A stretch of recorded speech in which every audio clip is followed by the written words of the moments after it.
Bonjour à toutes et à tous, bienvenue sur Grand Lille TV en direct et en continuant ce mardi 27 mai. Il est tout juste 7h30, bon réveil et merci de votre fidélité. Voici toute l'info près de chez vous, l'actualité dans votre métropole lilloise.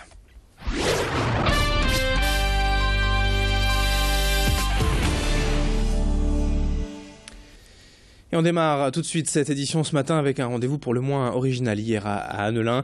Adélaïde Bollard est allée à la rencontre de Miss Coxie, une peluche coccinelle, symbole d'une maladie génétique rare, la neurofibromatose. La mascotte fait le tour de France actuellement pour mettre en lumière ce syndrome et elle est donc accueillie ces jours-ci dans une famille d'Annelin. Ici, vous voyez Noah et Terence, deux petits garçons touchés par la maladie. Leurs mamans se sont rencontrées par le biais de l'association ANR et aimeraient créer une antenne en région pour récolter des fonds afin d'aider la recherche. La neurofibromatose se caractérise, vous l'avez vu, par des taches marron clair sur le corps et un léger retard de motricité. Il n'existe pour l'instant pas de réel traitement et seule la chimiothérapie permet d'atténuer les troubles. Idil Gunay a rencontré hier Elodie, la maman de Terence, et je vous propose de l'écouter.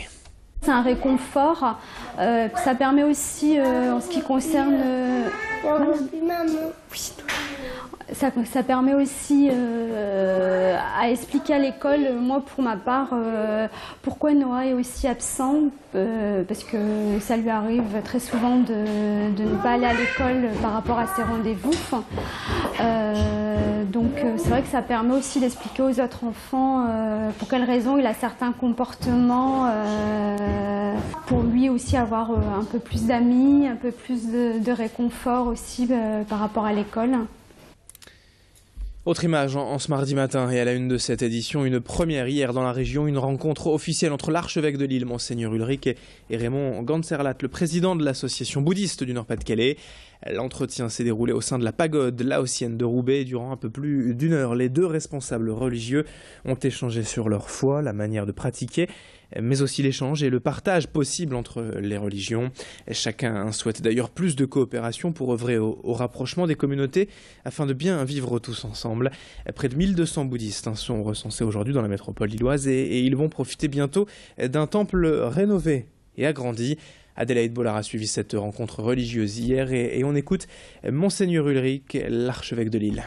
L'attention à la recherche de la paix, qui commence par la paix intérieure, c'est une recherche extrêmement importante. Alors nous n'avons pas les mêmes chemins et nous ne disons pas la même chose, bien sûr, puisque la recherche à l'imitation du Bouddha et puis le chemin avec le Christ n'est pas le même.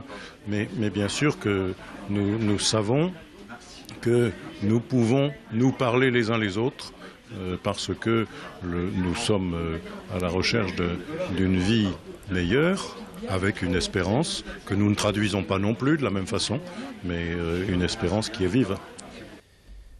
7h33, on est en direct en ce mardi matin sur Grand Lille TV et en bref dans l'actualité du jour. On connaît depuis ce week-end les 3 vainqueurs du tremplin du Main Square Festival d'Arras. 3 groupes nordistes choisis parmi 24 sélectionnés au départ. Il s'agit donc de Desert Pocket Mouse, Anorexic Sumotori et Pink Falda. 3 formations rock qui auront donc l'honneur de jouer en ouverture de la Green Room, la scène secondaire du festival.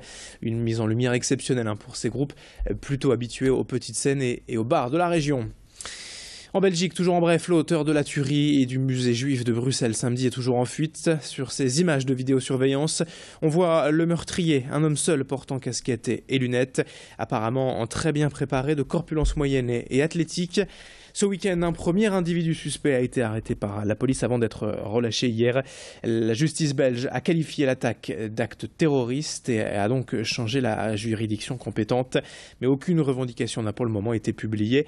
Et les enquêteurs lancent donc un appel à témoins et ils n'écartent aucune piste pour l'instant.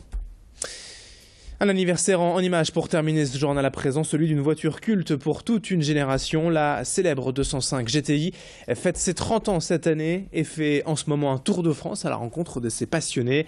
La 205 GTI Club de France est partie de Sochaux, le siège de Peugeot, avec une voiture spécialement décorée pour l'occasion. 20 000 km prévus à travers la France pour faire découvrir ou redécouvrir cette voiture mythique, produite à plus de 300 000 exemplaires en 10 ans. Ce qui est particulièrement long pour une auto aujourd'hui. On estime qu'il en reste à peu près 30 000 en circulation, dont 10 000 vraiment en bon état. La 205 GTI, c'est le symbole de la voiture sportive accessible des années 80. Et 30 ans après, elle continue de faire rêver les passionnés de l'époque. Cette voiture qui fait le Tour de France sera d'ailleurs à gagner lors d'une tombola en septembre. Adélaïde Bollard a rencontré le président du club 205 GTI France, Franck Nérinck. C'est une voiture qui a fait rêver plusieurs générations, surtout les jeunes qui assimilent aussi, qui était une GTI qui était mythique à l'époque, assimilée à la T16 qui avait tout gagné en championnat du monde, avec des grands noms comme Salonen, comme Vatanen. Cette voiture a fait rêver énormément de gens de par ses performances à l'époque. 1600 cm3, 105 chevaux, puis très rapidement 115 chevaux. Une voiture avec une tenue de route encore très d'actualité. Une voiture, j'allais dire, qui plaisait tant aux jeunes qu'aux gens, c'est ce qu'on appelle le rêve automobile. Et puis enfin, en tennis de table, avant-dernière journée du championnat de France de Pro Adam ce soir pour le CP Lille Métropole. À domicile, les Lissoises, leaders au classement, reçoivent Metz 3e et doivent l'emporter pour s'offrir une finale décisive lors de la dernière journée face au Kremlin Bicêtre, le 2e. Et avant la finale retour de la Coupe d'Europe dans quelques jours, le titre de champion de France tend les bras aux joueuses de Lys les Lannois. La rencontre CP Lys contre Metz, c'est donc ce soir à partir de 19h. 7h36 en direct en ce mardi et matin sur Grand Lille TV. Et très bon réveil à toutes et à tous. Bon courage si vous partez travailler. L'infotrafic, le point route, c'est dans un instant. Après la météo, tout de suite à suivre.